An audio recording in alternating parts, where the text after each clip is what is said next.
Hi everybody and welcome to our brand new talk show where we're going to highlight some of the best stories at DTU Fotonik. We have a great show lined up for you guys tonight with Bifrost Communication in the house. Bifrost Communication is a spin-off, a really exciting spin-off from DTU Fotonik. And they're working on improving the internet, one fiber at a time. And with me today I have Professor Ildefonso Tafur-Monroy. Thank you. Yeah, thank you for being here. And you're the co-owner of Bifrost. And I have Jesper Bevense Jensen, who's the co-founder and the CTO of Bifrost. And thank you so much for being here, both of you. It's a pleasure. It's a pleasure to be here. So thank you for the invitation. No problem. So congratulations with winning the Danish Tech Challenge. That's really cool. Yeah, thank you. That was a great experience. When we were out at the award show, it was a bit funny because we were looking at each other in the team. If we win this, we need to get a website up and running because we didn't have a website at that day.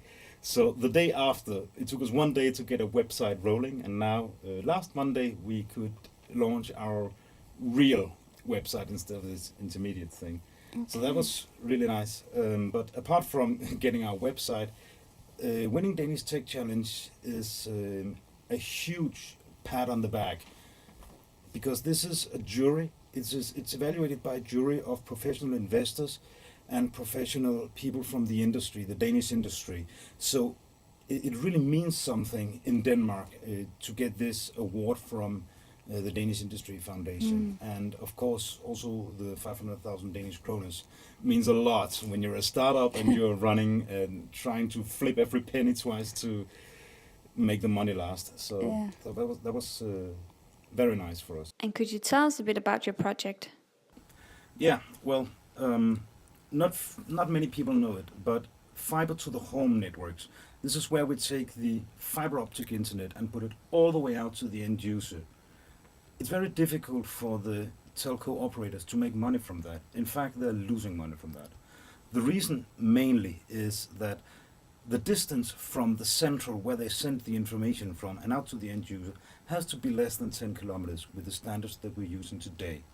And you can only put one channel on the fiber. The fiber has huge bandwidth, but in the fiber to the home networks, there's only one channel. With our technology, we can suddenly make it available for the telco operators to use many channels, and they can increase the distance from 10 to 40 kilometers. Increasing the distance from 10 to 40 kilometers has the impact that they can cut down 90% of those centrals, and this is where they can save a lot of money. So without technology, finally the telco operators can start making money on putting fiber into people's homes.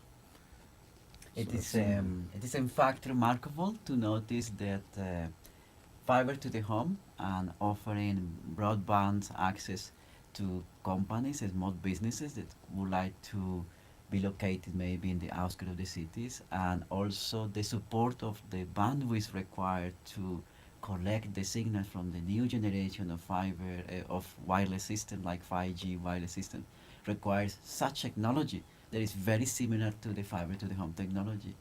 And that is one of the exciting moments for Bifrost that is targeted in market with added value for fiber to the home, fiber to the businesses, and the fiber technologies to support the 5G wireless mobile communication. And the market opportunity is very large. It's estimated to be above 150 million US dollars by 23. So it has a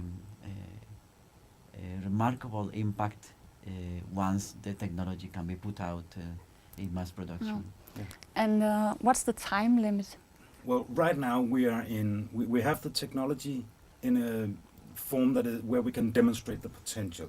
It's sort of like a bread box this size, but we need to integrate it down into a very small component. And we know how to do that, and we have the people set up to do that. We have everything in line. In fact, we are establishing now a division in the US where some part of this product development will take place. But this is expensive. We need to integrate electronics and we need to integrate optics. That doesn't come cheap.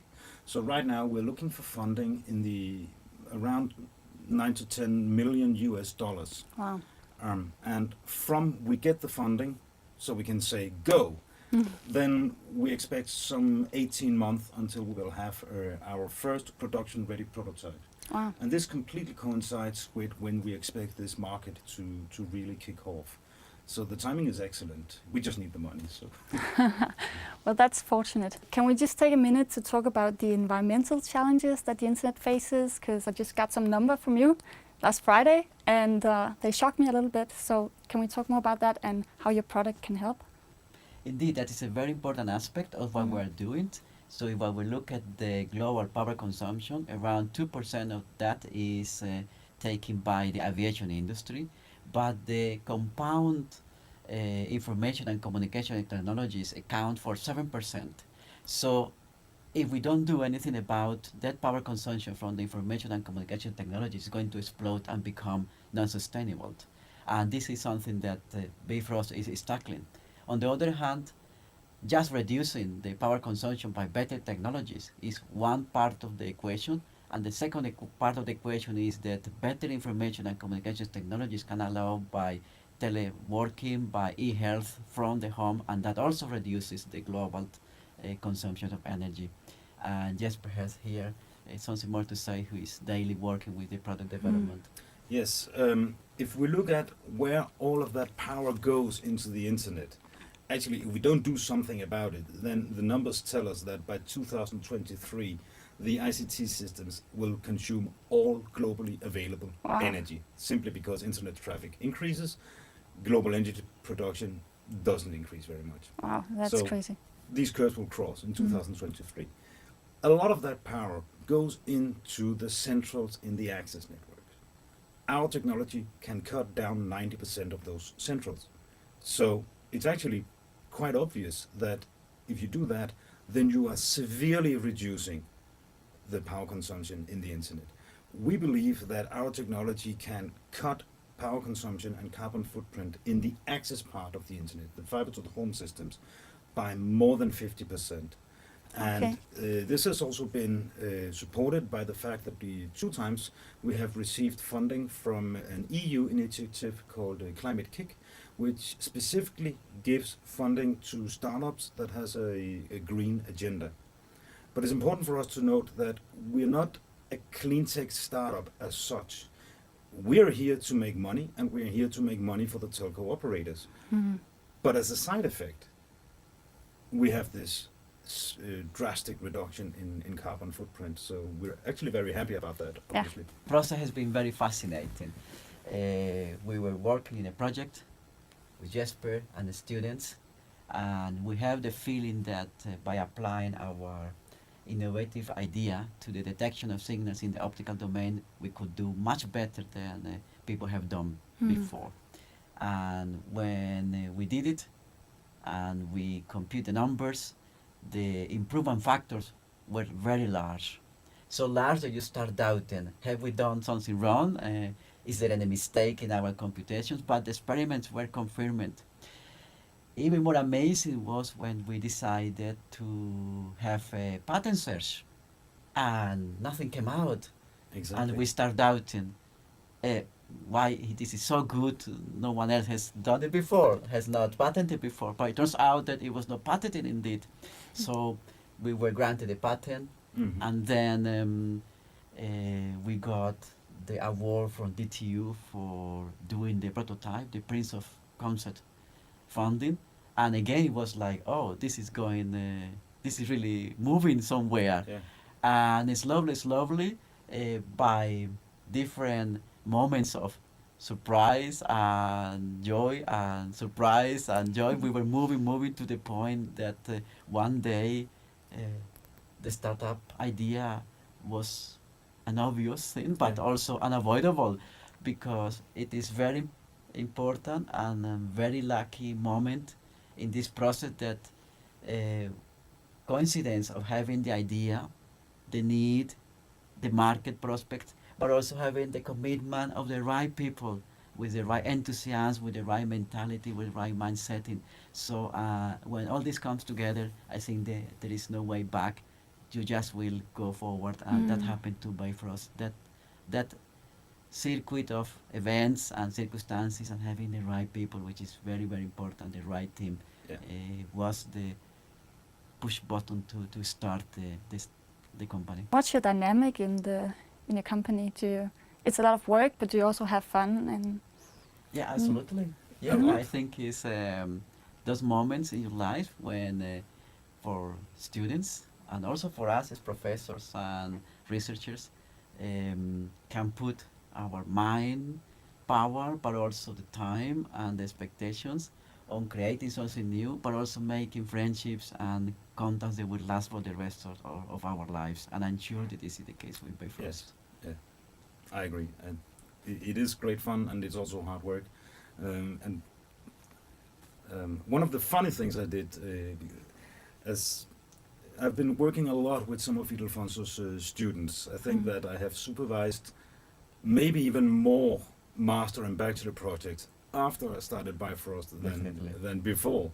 So this is a two-way thing for me. It's a way to give back to the university, to try to facilitate my experience and try to be an inspiration for the students, to allow them to work with our new prototypes and allow them to see that this idea of starting a company can actually happen.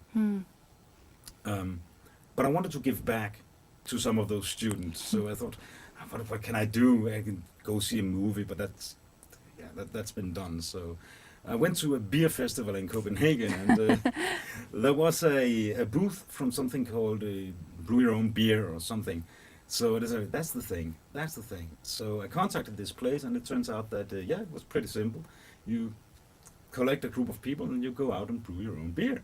So I took some of those students, those who were available on that day, and we went out and we brew our own beer. So actually, Bifrost Communication already have a product. It's not a communication product, but maybe it will still facilitate the communication somehow.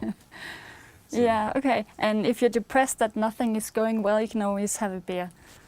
No, we don't use it for depression. We use it only to celebrate. Okay, that's good. And there are plenty to celebrate, I'm sure. There is plenty to celebrate. Oh, that's great. Actually, I heard some rumors about that beer and I brought it with me. Should we try it? Yeah, please. Yeah. Let's try it. If somebody has an opener. I think I have an opener. Yeah, it's right here. Our brilliant assistant. Yeah. Oh. What kind of beer is it? Well, it Smells like Pilsner. it's not a pilsner. It's a Belgian-style Abbey ale, but with a slightly more pronounced hop flavor than you would normally get. It's a bit strong. It's 7.5%. So Okay, then we'll just have a sip. Have to go back to work. Exactly. I was wondering if in our first episode with a beer, I was wondering if it's just the start, so what's the second episode, the third episode? That I'm not sure what the second episode is going to be yet. But definitely it's going to be as cozy as ours. Yeah, definitely. Well, that's it for now, folks. And if you want to know more about Bifrost, then you can find them at bifrostcommunications.com.